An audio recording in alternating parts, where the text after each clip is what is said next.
बहादुरगढ़ में 82 दिनों से धरने पर बैठे किसानों की बड़ी जीत हुई है।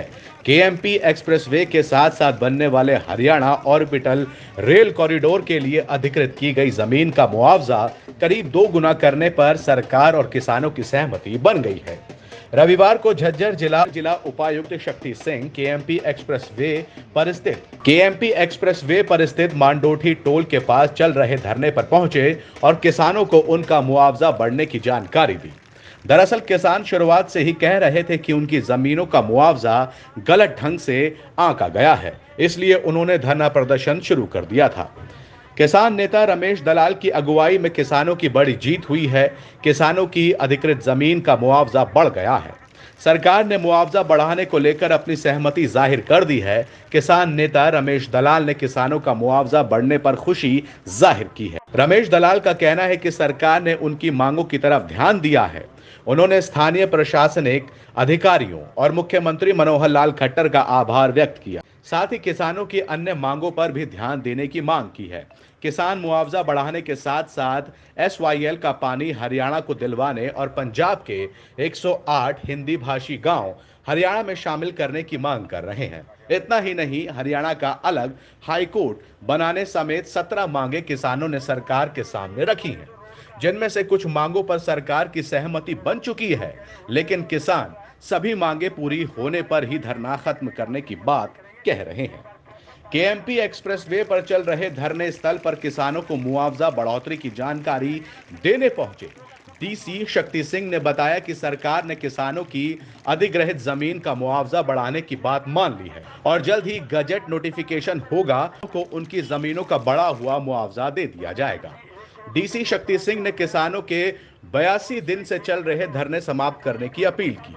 हम आपको बता दें कि मुआवजा बढ़ने के साथ ही केएमपी एक्सप्रेसवे के साथ साथ बनने वाले प्रदेश के बहुत ही महत्वाकांक्षी project Haryana orbital rail corridor बनने का रास्ता अब साफ हो गया है। इस रेल कॉरिडोर के लिए सोनीपत, झज्जर, गुड़गांव और पलवल जिले के किसानों की जमीनों का सरकार ने अधिकृत किया था।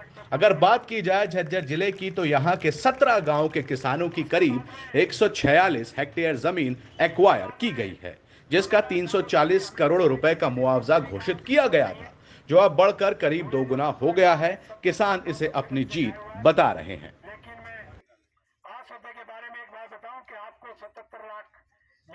कुछ जगह पे कलेक्ट्रेट की कुछ समस्या थी जो कुछ कम वाजिब से कम प्रतीत हो रहा था, तो वो सरकार ने उस पर विचार किया है और जो समुचित मुआवजा है उसके बारे में इन प्रिंसिपल एग्री हुए हैं और मुझे लगता है कि इससे किसानों की जो मांग थी वो पूरी हो जाएगी। नोटिफिकेशन कब तक हो जाएगा? इसके लिए नोटिफिकेशन की भी विशेष आवश्यकता नहीं है, इन प्रिंसिपल एग्रीमेंट हो गया है और जो भी आवश्यक कार्रवाई होगी बहुत जल्द हो जाएगी। ये मतलब बेसिक मुद्दा था इन प्रिंसिपल एग्रीमेंट का, वो हो गया। Principal it is agreed now. मोटा मोटी किस अनुपात में बढ़ा है? पूरा सबका मिला के देखें, बहुत से स्थानों पर तो लगभग 2 गुना हो गया, क्योंकि कलेक्ट्रेट पहले बहुत ज्यादा थे और कुछ स्थानों पर 10 से 15% की बढ़ोतरी हुई है। बट ये है कि मतलब समुचित मुआवजा है जो किसानों को वास्तव में अच्छा लगे। तो अन्य मांगों को लेकर क्या? अन्य मांगों को लेकर भी विचार जारी है और जो भी जायज मांगे हैं वो माननीय मुख्यमंत्री जी का कहना है कि जो उचित है उनको किया जाएगा। धरना संपन्न हो रहा है सर या जारी रहेगा? मेरी तरफ से तो अनुरोध यही है आयोजकों से कि अब धरना संपन्न करें। खेत क्यार का भी काम आ गया, लावणी आ गया आगे, वो भी संभालनी चाहिए और आने बड़ा वो आगे बरसात और ओलावृष्टि से काफी नुकसान हुआ है, तो स्पेशल गिरदावरी भी चल रही है, उसको तो अपना फसलों को संभालना चाहिए। Thank you. ये की मांग तो 10 करोड़ थी, अभी और है, लेकिन कम से कम इतिहास में जो सरकारें बनाती उसमें बहुत ठीक ठाक मिल गया है। नहीं तो आपने सरकारों को पता ही है, वो तो 50,000, 10,000, लाख, 2 लाख बढ़ाते हैं। लेकिन मैं उदाहरण के रूप में बताऊं तो बुपड़िया पहले 54 लाख था, 1 करोड़ 10 लाख के आसपास हो गया है। मांडोठी पहले 1 करोड़ से नीचे थी, वो 1 करोड़ 75 लाख हो गई है। और हमारा सौदा 77 था और वो जो ना 1.5 करोड़ से ऊपर हो गया है। तो इस प्रकार से सभी गांव को बढ़िया न्याय मिला और हमें बहुत लंबी लड़ाई लड़नी पड़ी और अच्छे ढंग से। बाकी जो है मांग तो अभी बहुत सारी है, वो अभी चलेगा मामला। दलाल साहब, धरना संपन्न हो रहा है या जारी रहेगा? नहीं, अभी तो जारी है। अभी तो आपने देखा कई मांग है, उनमें स्पष्टीकरण लेना है, उनमें सरकार का आना बाकी है, उनकी फाइलों पे चल रहा है। मैं एक बात कहना चाहता हूँ, हमारे एक दो साथी ने सवाल पूछा था कि साहब मांग बहुत ज्यादा धर ली, इतनी तो पूरी नहीं होती है। लेकिन मैंने एक बात कही थी कि एक एक मांग पूरी करवाई जाएगी। और जब तक एक एक मांग पूरी नहीं होती तब तक तो जल और भूमि युद्ध संघर्ष जारी रहेगा, लेकिन उसका जो तरीका है वो शायद बदल सकता है। कौन सी बड़ी ऐसी मांग है जो अभी पूरी होनी बाकी है? भारत रत्न का अवार्ड केंद्र सरकार को भेजा हुआ है।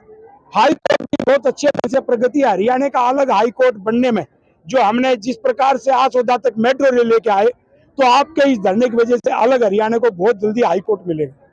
वो अग्रिम स्टेज पे है।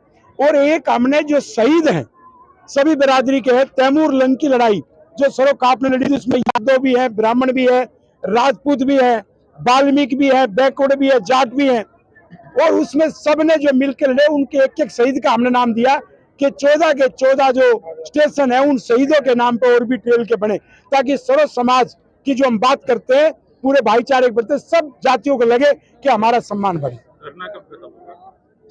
धरना एक बार विधिवत रूप से कुछ ये मांग में और शुरू हो जाए, उसके बाद हम विचार करेंगे कि किस ढंग से आंदोलन को जारी रख के सारी मांग जब पूरी हो जाएंगी तो ही तो समापन होगा।